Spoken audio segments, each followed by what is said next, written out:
Saludos, estimados estudiantes. En esta sesión, para el curso Física 1, estudiaremos el centro de masa y momento de inercia. ¿Por qué será tan importante conocer el centro de masa y momento de inercia? ¿Dónde vamos a aplicar estos dos conceptos? Bien, vamos entonces a iniciar con el logro de la sesión. Al término de la sesión de aprendizaje, el estudiante resuelve problemas de centro de masa y momento de inercia, aplicando sus definiciones con orden, precisión y mostrando una buena presentación. ¿Por qué no se cae el Capital Gate y el City Hall? Vemos aquí dos estructuras, ¿no?, que son realmente estructuras que tienen dimensiones bastante grandes comparadas con las estructuras que están cerca de estas construcciones, ¿no? ¿Y por qué no se cae? ¿Qué podríamos decir al respecto? Esas estructuras están algo inclinadas. ¿Qué es lo que genera que el sistema se encuentre en equilibrio?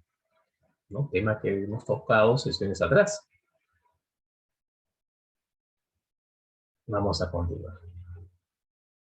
¿Por qué la esfera sólida cae más rápidamente? Te dicen, ¿no? Entonces observen aquí y recordemos que ahora estamos trabajando con sólidos rígidos.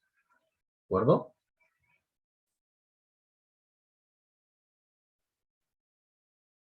Entonces, ¿por qué la esfera sólida cae más rápidamente? ¿De qué depende?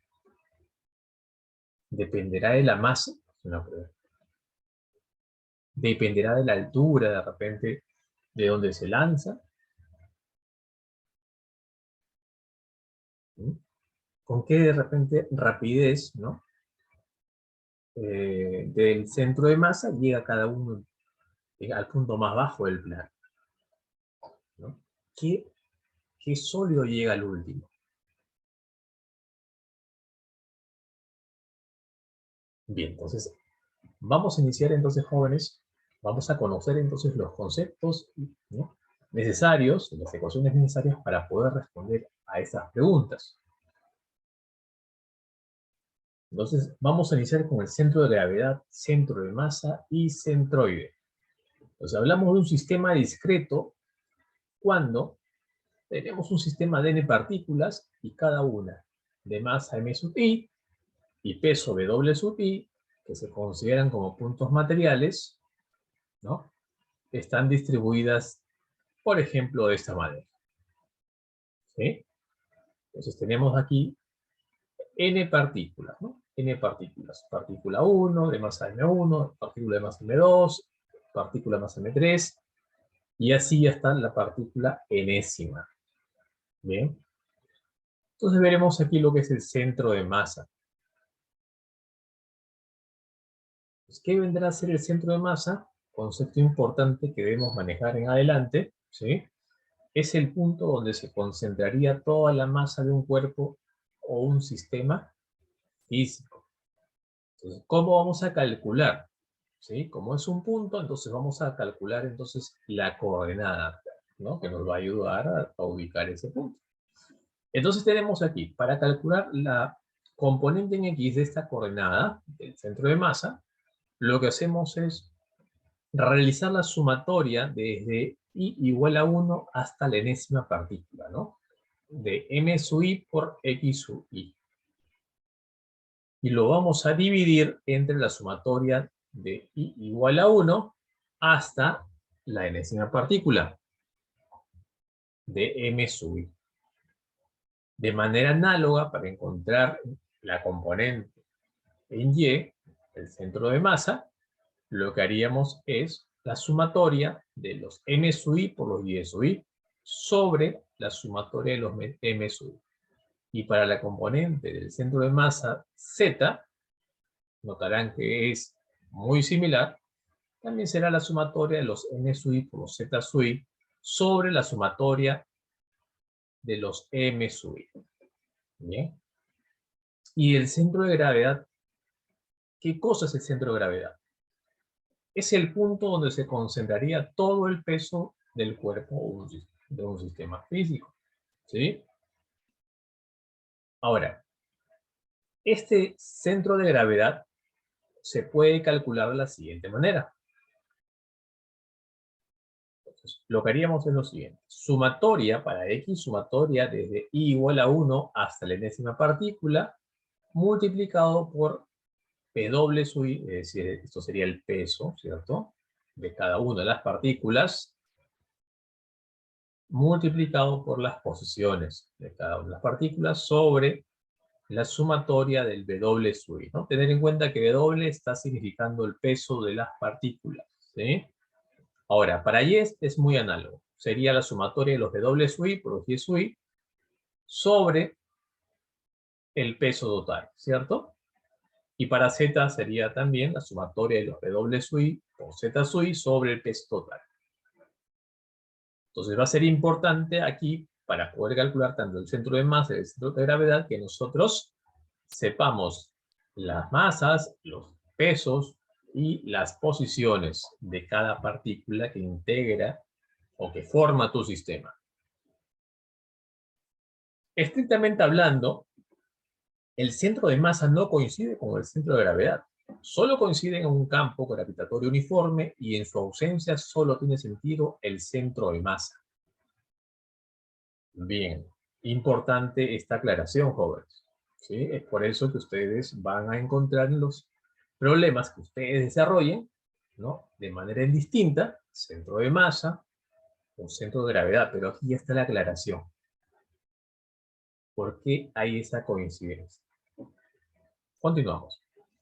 Centroide de una línea, área y volumen. Es el centro de gravedad cuando el cuerpo es homogéneo, densidad constante. Depende estrictamente de las propiedades puramente geométricas, por ende coinciden con el centro geométrico del cuerpo. Según sea la forma del cuerpo, se identifican tres simetrías. Bien, en el caso que tengamos de repente alguna soga o una cadena, ¿cierto?, lo que podríamos hacer son medir longitudes. Lo que haríamos para poder calcular ese centroide, ¿sí?, haríamos lo siguiente, ¿no? Para calcular la componente en X del centroide, ¿no?, de un sistema que tiene básicamente longitud, sería sumatoria desde I igual a 1 hasta la enésima parte del sistema, ¿no? Sería entonces de L sub I por X sub I, ¿no? Recuerda que L sub I está representando las longitudes, ¿no?, que miden al sistema, ¿no? Longitud de cada parte del sistema. Por ejemplo, vamos a ver.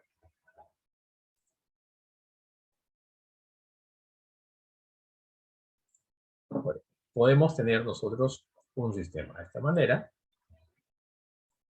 y queremos de repente calcular el X, ¿no?, el centroide, pero solamente para la componente en X.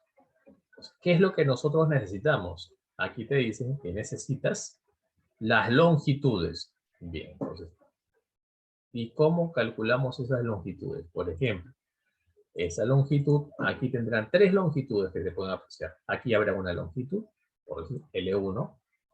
Aquí habrá otra longitud, por decir L sub 2. Y aquí habrá otra longitud, por decir L sub 3. ¿De acuerdo? Luego, ¿qué es lo que tú necesitas? Necesitas los X también, es decir, si tienes L1, es decir, L1, L2, L3, entonces también necesitas X1, X2 y X3. ¿Y quién vendría a ser X1, X2, X3?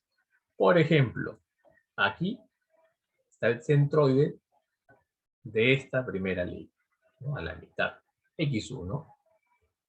Aquí estaría el centroide de esta otra longitud, ¿sí? Este sería el X2. Y aquí estaría el centroide de esta última longitud, hasta aquí.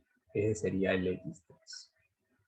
Por lo tanto, para poder entonces nosotros determinar el centroide en X, solamente lo que haríamos es multiplicar nuestro X1 por L1 más nuestro X2 por L2 más nuestro X3 por L3 sobre la longitud total, me dice, porque es la suma de L1 más L2 más L3. En este caso, L1 más L2 más L3, ¿no? De esa manera. Eso fue para X. Para Y lo haríamos de manera análoga. Igualmente para Z. Si en caso tenemos de repente una superficie para encontrar su centroide, lo que haríamos es trabajar con las áreas. ¿Bien? Muy bien. Entonces lo que haríamos es nuevamente aplicar la sumatoria de los A sub I por los X sub I. Y para Y, la sumatoria de los A sub I por los Y sub I sobre el área total. Y para los Z, o para el Z centroide, sería la sumatoria del A sub I Z sub I sobre el área total. Entonces, vamos a ver.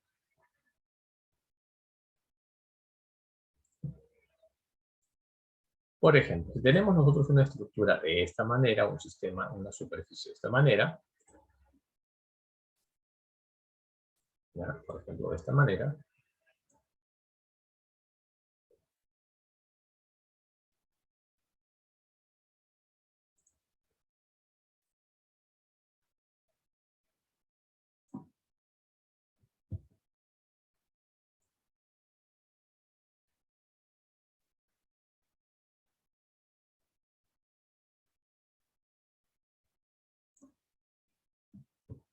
bien, vamos a iniciarlo aquí.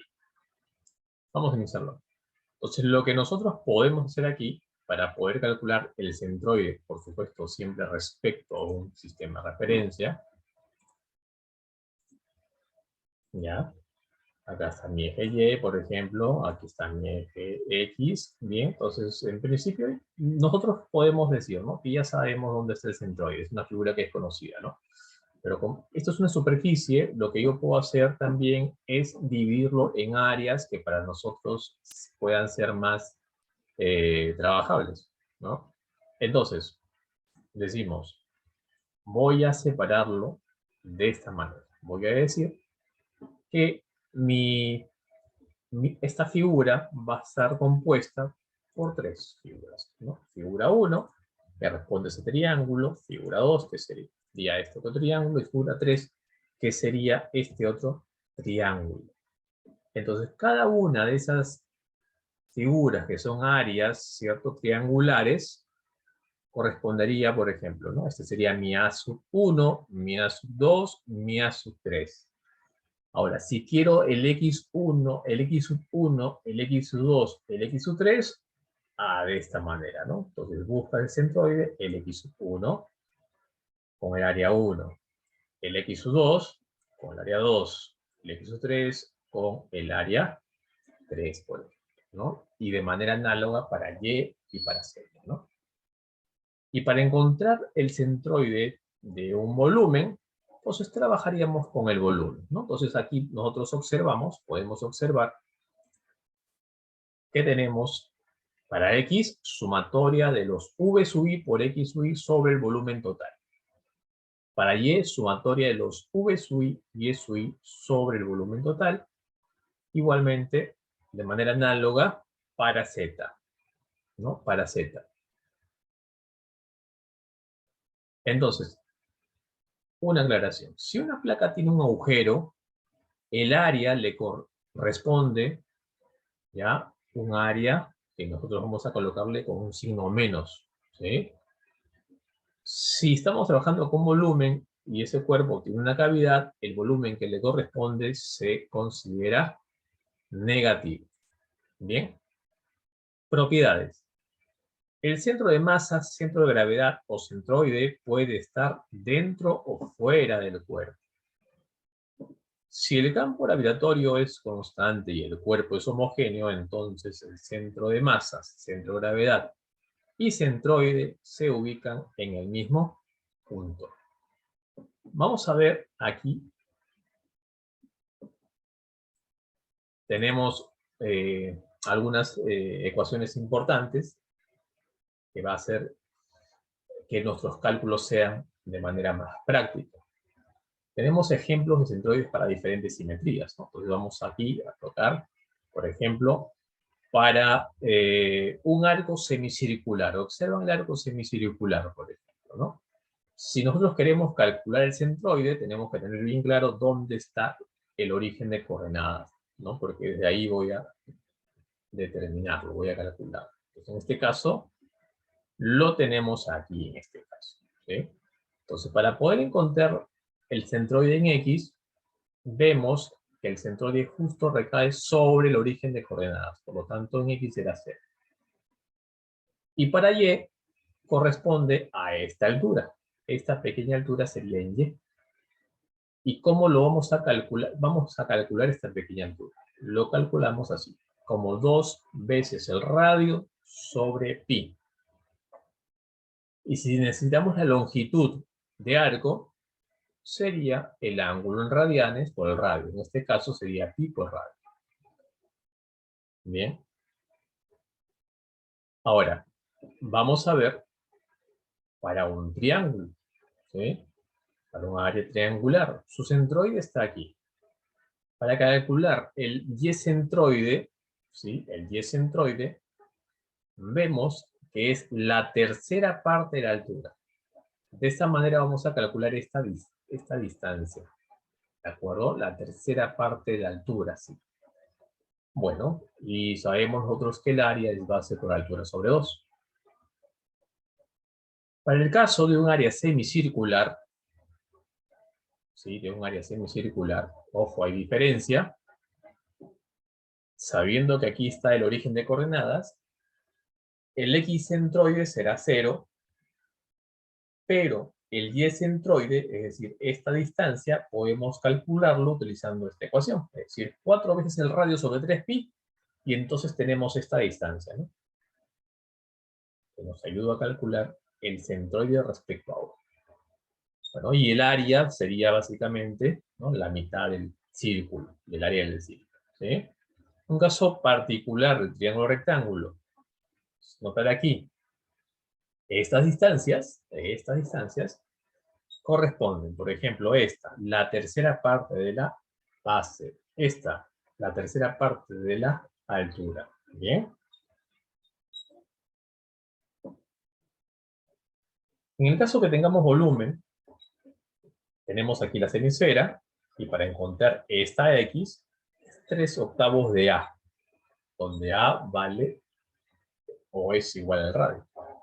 Su volumen es 2/3 de pi por A al cubo. Tenemos aquí el cono, tenemos aquí X, tenemos el radio, y aquí tenemos la altura, ¿no? Entonces, el X corresponde a la cuarta parte. Y para calcular su volumen sería 1/3 de pi por A al cuadrado por H. Tenemos, para el caso de la pirámide, tenemos B por A, ¿sí? Tenemos aquí la altura, tenemos X, y aquí tenemos X raya, es decir, X introide sería X cuartos, y el volumen sería 1/3 de A por B por H, en el caso de volumen. Vamos a ver un ejemplo. La figura muestra una lámina cuadrada a la cual se le ha realizado un agujero de 3 centímetros de radio. Calcula el centro de gravedad de este sistema. Tenemos el agujero, aquí tenemos nosotros la lámina cuadrada, entonces vamos a hacer lo siguiente. Las ecuaciones para calcular el X centroide y el Y centroide serían las siguientes. Sería el área 1, consideramos nosotros el área al cuadrado, el X1, consideramos nosotros la mitad del lado, y aquí como tenemos nosotros un orificio, por lo tanto estamos considerando como negativo este término del área. Por eso estamos observando que aquí sería menos A sub 2 por X sub 2 sobre A1 o A sub 1 menos A sub 2. Y para Y es de manera análoga, ¿cierto? Solamente sería aquí A sub 1 por Y sub 1 menos A sub 2 por Y sub 2 sobre A sub 1 menos A sub 2. ¿Ya? Bien. Para la figura 1, vamos entonces por partes. Para la figura 1, que corresponde a este cuadrado, el área es 15 al cuadrado, ¿bien? 225 centímetros cuadrados. Y el x sub 1, que aquí, atención, y el x sub 1 sería hasta el centroide del cuadrado, ¿cierto? Esto vale 7,5 centímetros.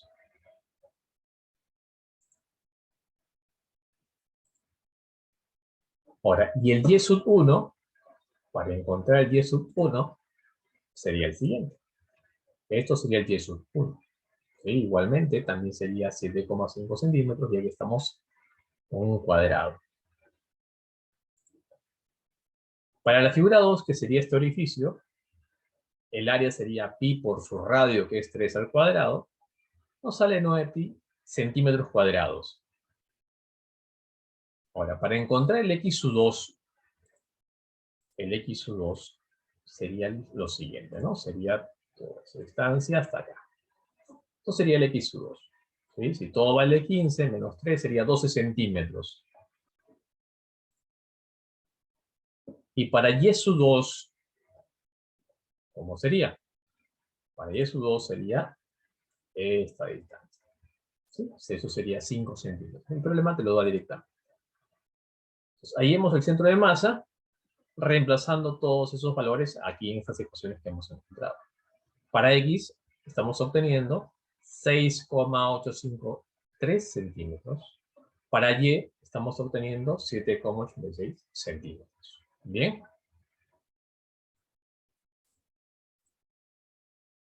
Momento de inercia.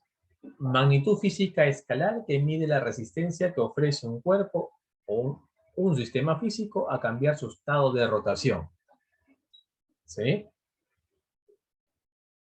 Entonces, vamos a ver lo siguiente, ¿no? Podemos ver aquí que tenemos partículas o una distribución discreta, ¿cierto? De partículas. Si queremos calcular el momento de inercia de todas estas masas respecto a este eje, lo que hacemos es emplear sumatorias, ¿no? El momento de inercia sería igual a la sumatoria de I igual a 1 hasta la enésima partícula, de m sub i por r sub i al cuadrado.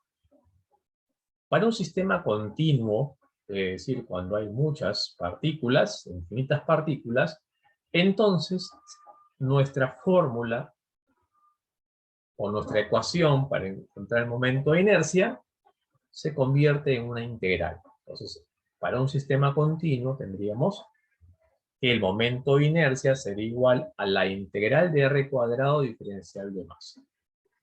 Propiedades. Vamos a ver, el momento de inercia depende de la forma en que se distribuye la masa en torno al eje de giro. Es lo que estamos observando. Concentración de masa lejos del eje, mayor momento de inercia. Depende de R, la distancia al eje. Concentración de masa lejos del eje, mayor momento de inercia, mayor dificultad para hacerlo girar o detener su rotación. Si la concentración de masa está cerca del eje, menor momento de inercia, menor dificultad para hacerlo girar o detener su rotación. Su valor cambia si variamos el eje de giro referencia. Vamos a ver un ejemplo para un sistema discreto. Aquí este ejemplo. Y vemos 4 partículas de 2 kilogramos están situadas en los vértices de un rectángulo de lados 3 y 2 metros. Calcula el momento de inercia de este sistema alrededor de los ejes X, Y y Z. Bien. Entonces aquí tenemos el momento de inercia va a ser calculado con la fórmula sumatoria, ya que nuestro sistema es discreto.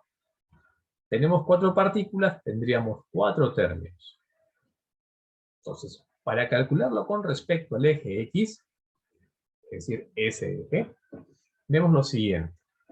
El momento de inercia de esta partícula es de 0, básicamente, ¿no? Porque su masa es 2. Y la distancia al eje, como la partícula está sobre el eje, entonces la distancia sería 0. Para esta partícula, su masa es 2, y la distancia al eje sería de 0. Para esta partícula tendríamos su masa y la distancia al eje sería 2 al cuadrado para su momento de inercia. Y esta partícula también su masa es 2, su distancia al eje es de 2 al cuadrado para su momento de inercia. Hacemos el cálculo y tenemos que el momento de inercia es igual a 16 kilogramos por metro cuadrado. Con respecto al eje Y, visualicemos el eje Y. Entonces, el momento de inercia, la expresión ya desarrollada, el momento de inercia, quedaría de esta forma. Tenemos aquí 2, la masa por la distancia al eje, de 0 al cuadrado.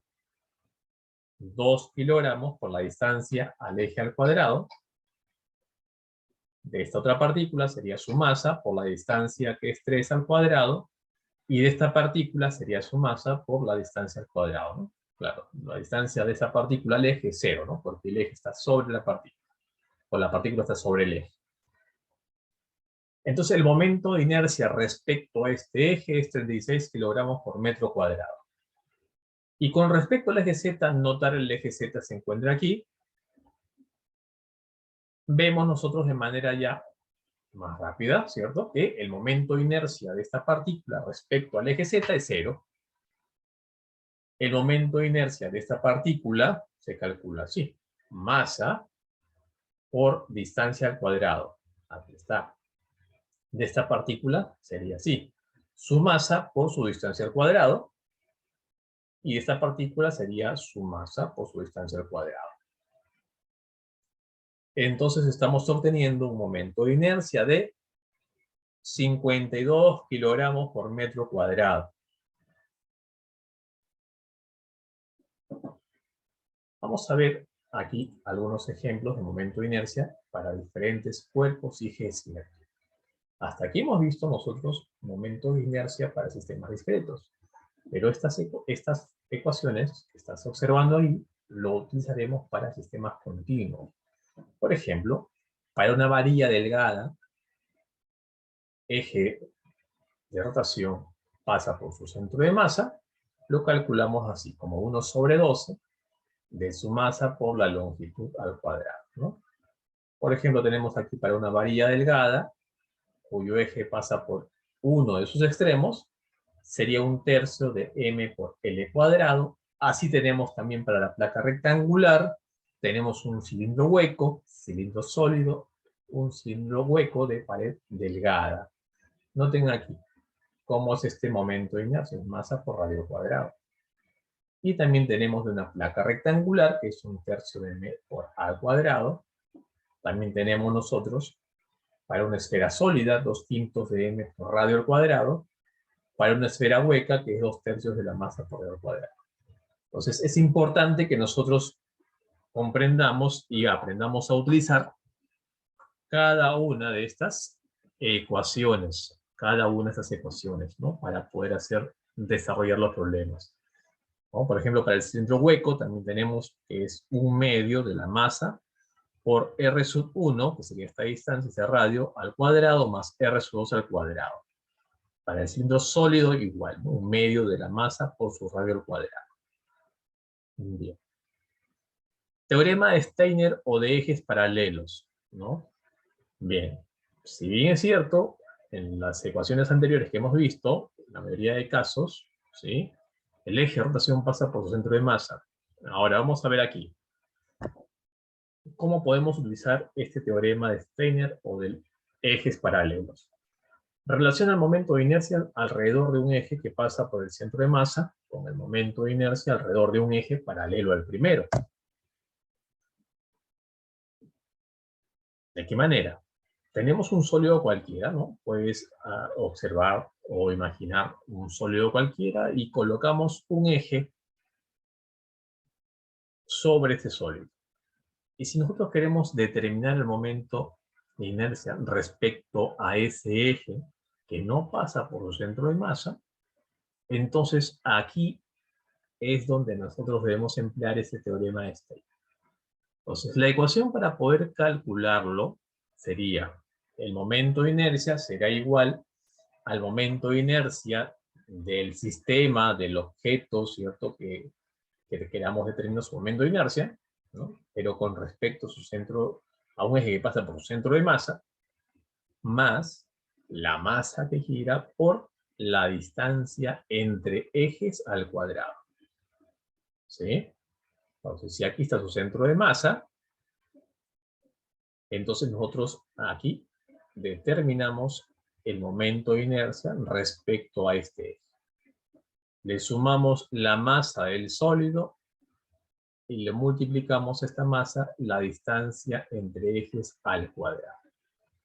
Siendo I sub cm momento de inercia alrededor de un eje que pasa perpendicularmente por el centro de masa, y sería el momento de inercia alrededor de un eje paralelo al eje que pasa perpendicularmente por el centro de masa a una distancia h de este, y m mayúscula correspondería o simbolizaría a la masa del cuerpo. Por ejemplo, para una varilla delgada, y lo hemos visto hace un momento, si queremos nosotros calcular el momento de inercia, pero con respecto a un eje que pasa por uno de sus extremos, ¿sí? Tendríamos que calcularlo utilizando el teorema de ejes paralelos. ¿Qué es lo que nosotros necesitamos aquí? Necesitamos el I sub cm, es decir, el momento de inercia de la varilla con respecto a un eje que pasa por centro de masa. Y eso es conocido por nosotros, es 1 sobre 12 por la masa por la longitud al cuadrado. Tenemos que sumar la masa de la varilla multiplicado por la distancia entre ejes al cuadrado. Es decir, en este caso, la distancia entre ejes. Si la longitud es L total, entonces la distancia entre todos los ejes sería L medio, ¿no? Al cuadrado. Finalmente, estamos obteniendo que el momento de inercia sería 1/3 de la masa por la longitud al cuadrado. Ejemplo 3. Vamos a ver. Calcular el momento de inercia respecto del eje Z del sistema formado por dos cilindros soldados de radio 20 centímetros, 15 centímetros, altura 10 centímetros, masa M mayúscula 3 kilogramos, M minúscula 2 kilogramos, respectivamente. Entonces, el momento de inercia será la suma de los momentos de inercia de estos dos cilindros, ¿no? Cilindro 1 y cilindro 2. Para el cilindro 1 nos quedaría lo siguiente, ¿no? Entonces tendríamos acá para el cilindro 1 sería 1/2 de la masa por radio al cuadrado, ¿sí? Entonces, ojo que es el momento de inercia, estamos aplicando aquí teoremas de paralelos, respecto a un eje que pasa por su centro de masa, más la masa del cilindro celeste, estamos con cilindro celeste, multiplicado por la distancia entre ejes al cuadrado. ¿Cuál es la distancia entre ejes? Listo. Este es el eje respecto al cual queremos nosotros calcular el momento de inercia. Este es el eje por donde pasa, que pasa por su centro de masa. ¿Y cuál es esta distancia? Sería 2 veces R minúscula más R mayúscula al cuadrado. Reemplazando datos, tendríamos que el momento de inercia del cilindro de masa M mayúscula sería de 0,81 kilogramos por metro cuadrado. Para el cilindro 2, cilindro de masa M minúscula, igualmente, tendríamos que aplicar el teorema de ejes paralelos. ¿Cómo sería aquí? Sería el momento de inercia I sub 2 sería igual a 1/2 de M por D cuadrado más M por R cuadrado. Reemplazando aquí los datos, ¿sí? Tendríamos lo siguiente, ¿no? 1/2 de la masa por 0,15 al cuadrado más 2 por 0,15 al cuadrado. ¿Bien? Muy bien. Tener en cuenta que este es el radio, ¿no? Este es el radio. Tenemos nosotros que definir, este radio es R minúscula, ¿no? Entonces, y tener en cuenta que aquí es el radio. ¿Bien? Ok. Entonces, el momento de inercia I sub 2 nos estaría saliendo 0,068 kilogramos por metro cuadrado. Para el sistema, 0,81 más 0,068 I sub S igual a 0,878 kilogramos por metro cuadrado. Ese sería el momento de inercia total. ¿Sí? Momento de inercia total.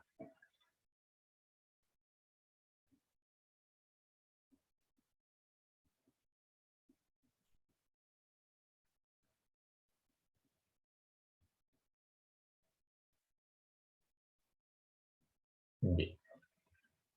Les invito, jóvenes, a esta parte que es de la metacognición, ¿ya?, a responder las siguientes preguntas, ¿no? ¿En qué situaciones el centro de masa, centro de gravedad y centroide coinciden?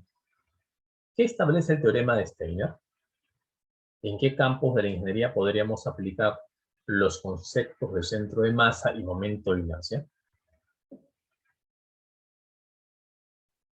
Recuerden que siempre es importante, ¿no?, revisar, ¿no?, algunos libros. ¿Ya? Esto es necesario para que cuando ustedes tengan consultas puedan ustedes revisar. ¿Dónde encuentran estos libros? En la biblioteca virtual de la universidad. ¿Ya? Entonces, cualquier consulta que ustedes pudieran tener, hacerlo en clase, siempre bajo las indicaciones de su docente. Muy bien, jóvenes, hasta una siguiente oportunidad.